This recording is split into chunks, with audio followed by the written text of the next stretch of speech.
First News with Keeler in the morning on WIBX and WIBX950.com. I have somebody on here that I want to get into. Do you mind if I do it before we break? Go ahead. Yeah. Go ahead. Chris Tritico, I think I say that right, is a criminal defense attorney who has represented notable athletes, and one of the trial lawyers who represented Timothy McVeigh in the Oklahoma City bombing case. And he is on the line right now. Chris, good morning. Thanks for coming on. You bet. Good morning. How are you? How in the world could you defend someone like Timothy McVeigh?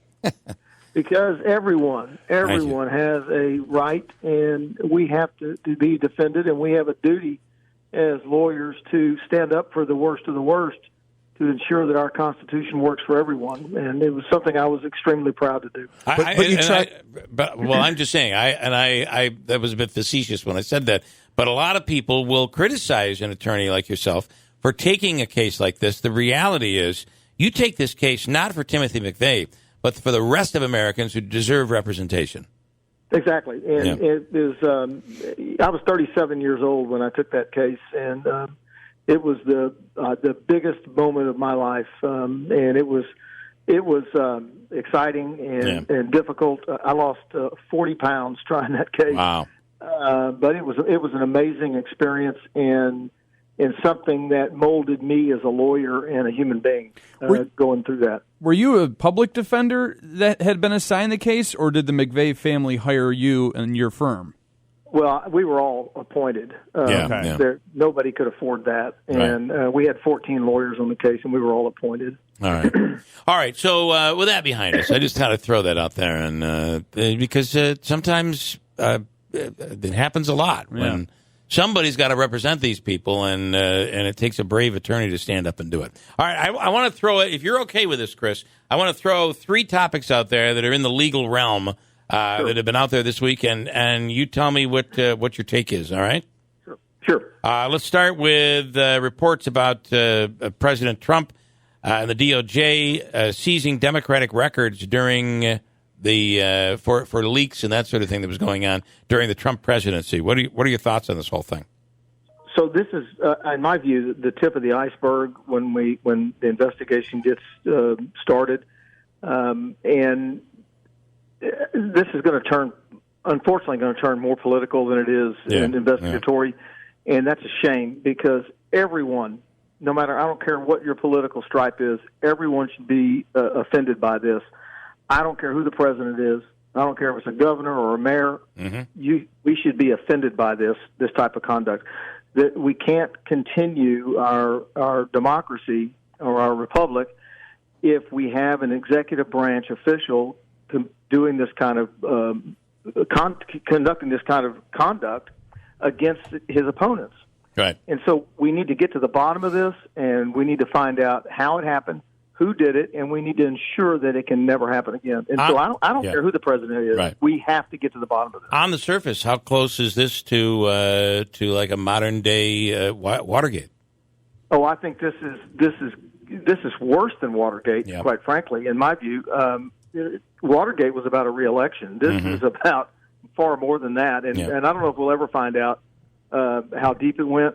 But this is worse than Watergate, and and I don't know how far it's going to go or how big it's going to get, but this is a big problem that we need to ensure that we can take care of, and it never happens again. I don't care who the president is. Yeah.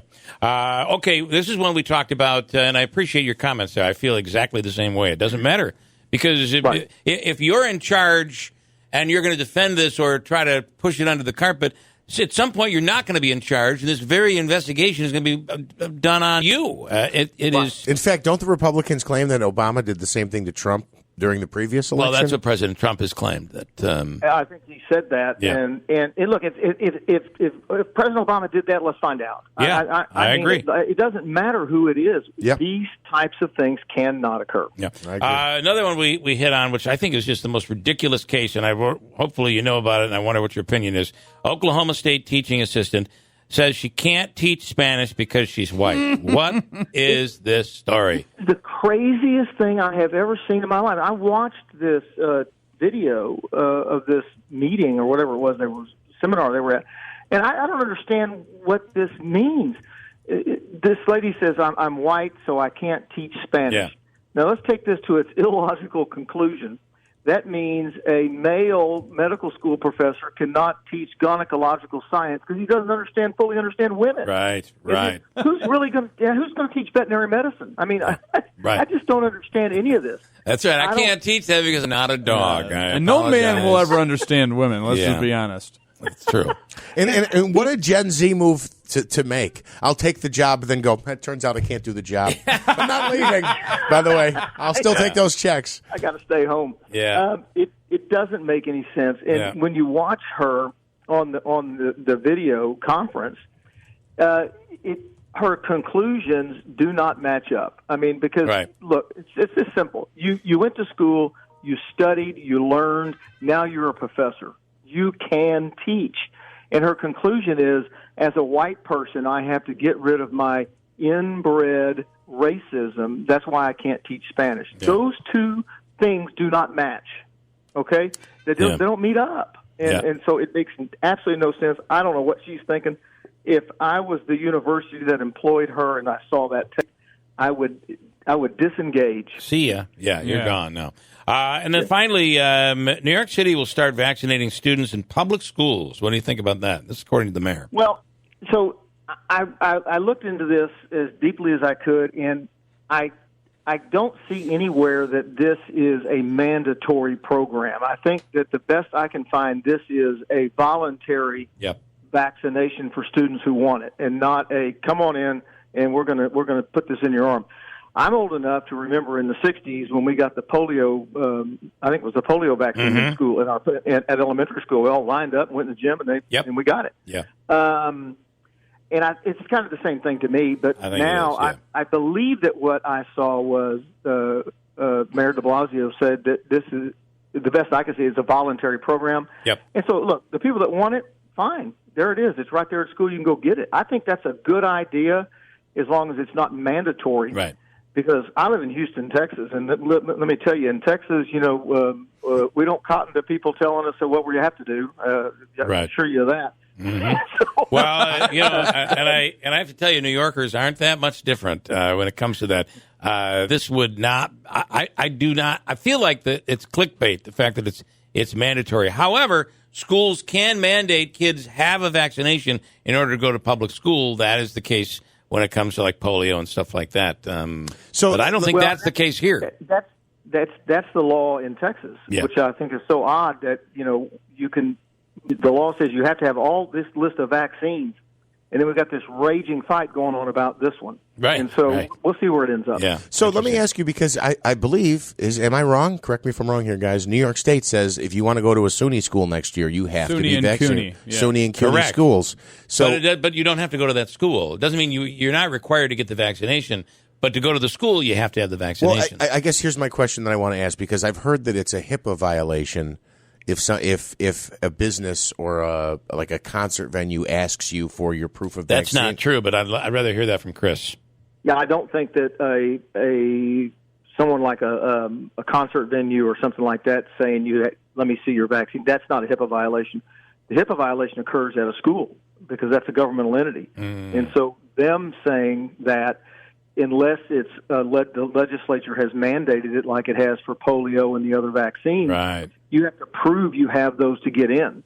No legislature that I'm aware of in the nation has added the coronavirus vaccine to that list of mandatory vaccines. Well, our problem in New York is they gave Governor Cuomo emergency powers, and he has done all of these executive orders that have been put in place. That's where it gets a little tricky, and that's where Republicans are complaining that Cuomo has all of these powers that the legislature just handed over to him during COVID.